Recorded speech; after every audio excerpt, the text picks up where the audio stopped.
Du 28 novembre au 12 décembre 2012, vous, salariés des TPE, très petites entreprises de moins de 11 salariés, et vous, employés à domicile, êtes appelés à voter pour la première fois pour le syndicat qui vous représentera afin qu'il participe à l'élaboration des conventions collectives, à la gestion de nombreux organismes, sécurité sociale, assurance chômage et organismes paritaires, aux concertations et négociations nationales avec l'État sur les grandes réformes sociales.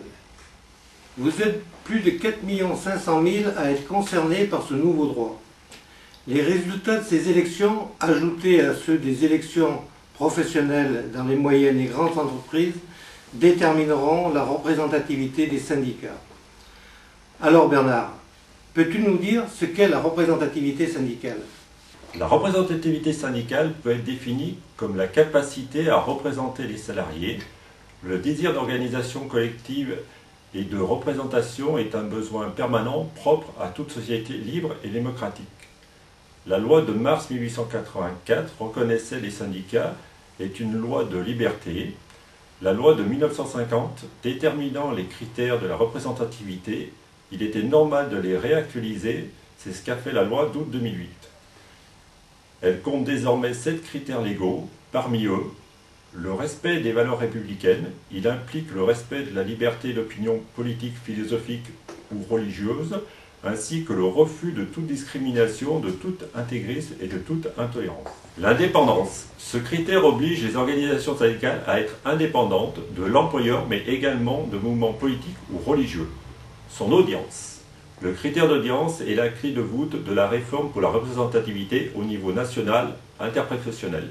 Il sera désormais mesuré par l'ensemble des résultats électoraux professionnels et bien sûr par votre vote aux élections TPE. Son influence. Elle se distingue de l'audience. L'influence du syndicat est caractérisée par son implantation durable tournée vers les intérêts des salariés.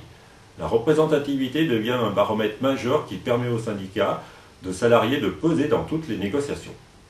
Alors Cécile, Sandrine, pourquoi voter pour la CFDT ?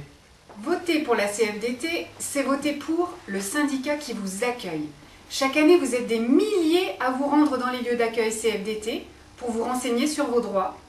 C'est voter pour le syndicat qui permet d'obtenir pour tous les salariés des droits équivalents.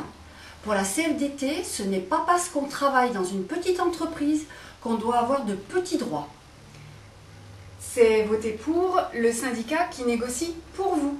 Au niveau national, la CFDT se bat pour la revalorisation de vos salaires, la reconnaissance de vos qualifications et de vos compétences, l'amélioration de votre prévoyance santé, mais aussi la formation professionnelle, l'évolution de carrière, la validation des acquis et de l'expérience. Au niveau local, la préservation de vos emplois par des actions interprofessionnelles. L'amélioration de vos conditions de travail par l'aide de différentes actions envers votre employeur. L'accès à de nouveaux droits et notre appui pour les faire appliquer. C'est voter pour le syndicat qui vous écoute. À travers votre expression et les réponses que vous faites à nos enquêtes, la CFDT recueille les difficultés que vous pouvez rencontrer et vous aide à trouver des solutions à vos problèmes quotidiens. C'est voter pour le syndicat qui vous défend. En cas de conflit avec votre employeur, la CFDT met ses compétences juridiques à votre service, tout en sachant chercher dans un premier temps une solution qui vous convienne afin d'éviter un long contentieux. Toutefois, le recours juridique est parfois inévitable.